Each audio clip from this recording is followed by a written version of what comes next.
Perkenalkan saya Vera Rasika Dewi dengan NIM 2209031020057 dari program studi D3 Usaha Perjalanan Wisata Fakultas Ilmu Sosial dan Ilmu Politik Universitas Jember. Di sini saya ingin menjelaskan pengertian atau istilah-istilah penting dalam dunia penerbangan. Yang pertama, valuable goods cargo atau yang disebut dengan barang berharga. Valuable goods cargo merupakan barang-barang yang memiliki nilai tinggi atau barang berharga seperti emas, intan, berlian, cek, platina, dan lain-lain. Valuable goods termasuk dalam special cargo karena memerlukan penanganan khusus baik penerimaan, penyampaian, dan pengangkutan. Adapun persyaratan khusus valuable goods yang pertama yaitu pengiriman lebih besar berdasar permintaan, yang kedua perhatian yang ketat harus diberikan kepada standar pengemasan. Yang ketiga, diterima pada rute yang disertifikasi. Yang kedua, yaitu general cargo, adalah barang-barang kiriman biasa sehingga tidak perlu memerlukan penanganan secara khusus, namun tetap harus memenuhi persyaratan yang ditetapkan dan aspek safety. Pengiriman kargo adalah layanan pengiriman barang dengan jumlah berat dan ukuran yang besar, sedangkan pengiriman reguler adalah layanan pengiriman barang satuan dengan berat dan ukuran yang tidak terlalu besar.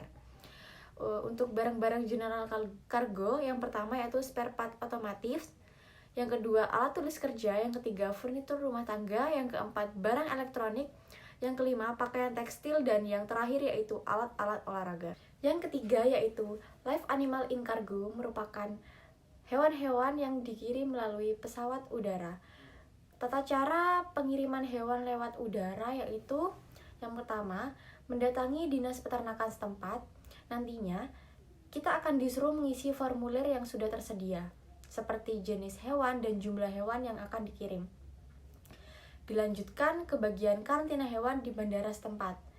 Akan mendapatkan surat keterangan karantina dengan biaya karantina hewan di tempat karantina. Kalian bisa membawa hewan tersebut yang sudah dilengkapi surat keterangan ke bagian kargo bandara. Di sini hewan akan dikemas sesuai standar kargo dengan biaya pengiriman sesuai ukuran. Untuk pengiriman via udara atau kargo pesawat, diharuskan berkoordinasi terlebih dahulu dengan penerima untuk bisa mengambil di bandara tujuan. Yang keempat yaitu cargo home dangerous good, merujuk pada pengiriman atau pengangkutan barang-barang berbahaya melalui layanan kargo atau pengiriman, terutama dalam konteks pengiriman barang ke rumah atau lokasi yang ditentukan oleh pelanggan. Untuk jenis barang berbahaya seperti bahan kimia berbahaya, gas berbahaya, bahan mudah terbakar, bahan radioaktif, bahan peledak, bahan korosif, bahan beracun, dan juga bahan infeksius. Untuk langkah-langkah mendistribusikan barang berbahaya ke rumah, yang pertama yaitu identifikasi barang berbahaya, yang kedua pelatihan, yang ketiga kemasan dan label, yang keempat dokumen dan izin, yang kelima pengangkutan aman, yang keenam pengemudi yang terlatih, yang ketujuh pengawasan dan keamanan, yang kedelapan penanganan darurat, dan yang kesembilan penerimaan dan penyimpanan, ke-10 laporan dan pemantauan. Yang kelima yaitu digital cargo. Digital cargo mengacu pada konsep pengangkutan dan pengelolaan barang dan kargo dalam format digital atau elektronik. Untuk tujuan manajemen digital cargo ini yaitu meningkatkan efisiensi, mengurangi biaya, meningkatkan keamanan, dan memberikan pengalaman keseluruhan yang lebih baik bagi perusahaan yang terlibat dalam pengiriman dan logistik. Yang keenam yaitu valet dan automobil. Valet dan automobil adalah kargo yang digolongkan sebagai barang penerbangan besar, item yang dikemas dalam 2 atau lebih palet dikarenakan ukurannya atau beratnya yang membutuhkan penanganan khusus dalam proses bongkar maut. Yang ketujuh yaitu Cargo IQ.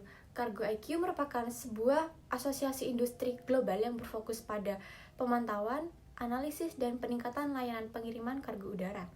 Tujuan dari Cargo IQ adalah untuk meningkatkan transparansi, prediktabilitas, dan efisiensi dalam rantai pasokan kargo udara dengan memperbaiki standar operasional dan kerangka kerja yang digunakan oleh perusahaan penerbangan dan agen kargo.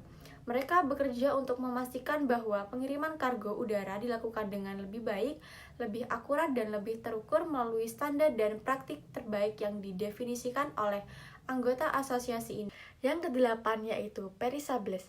Perishables merupakan makanan yang mudah rusak seperti daging segar dan sayur-sayuran. Untuk mendistribusikan makanan perishables kargo, mereka harus mengemas dengan wadah yang sesuai dengan suhu dan kondisi lingkungan yang tepat. Yang kesembilan yaitu cargo border management atau disebut dengan manajemen perbatasan kargo.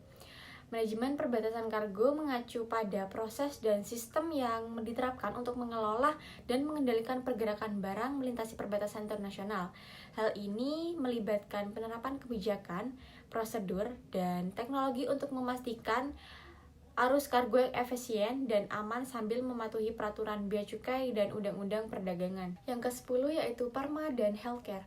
Pharma dan Healthcare merupakan pengangkutan produk perawatan kesehatan melalui udara yang memerlukan peralatan khusus, fasilitas penyimpanan, serta prosedur penanganan yang selaras. Beberapa contoh industri farmasi dan perawatan kesehatan yaitu obat-obatan dan alat medis seperti alat suntik, alat bantu pernafasan, dan alat pencuci tangan. Yang ke-11 yaitu Cargo Sustainability.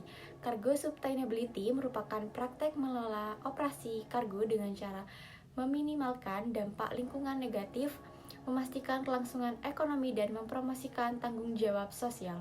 Yang terakhir yaitu Human Remains atau kargo jenazah. Kargo jenazah merupakan layanan untuk mengirimkan jenazah yang perlu dilakukan penanganan khusus serta perlu dilengkapi dengan persyaratan sesuai dengan regulasi yang berlaku. Untuk jenis-jenis kargo jenazah yaitu ada dua. Ada jenazah yang sudah dikremasi dan yang belum dikremasi. Untuk jenazah yang belum dikremasi, jenazah akan dikirimkan di dalam peti jenazah khusus. Peti jenazah ini telah dilengkapi dengan anti bau dan dipastikan tidak ada kerusakan. Sedangkan untuk jenazah yang sudah dikremasi, abu kremasi akan dikirimkan di dalam wadah yang sudah diberi pelindung agar aman hingga tujuan. Mungkin cukup itu saja yang dapat saya sampaikan, kurang lebihnya mohon maaf. Terima kasih.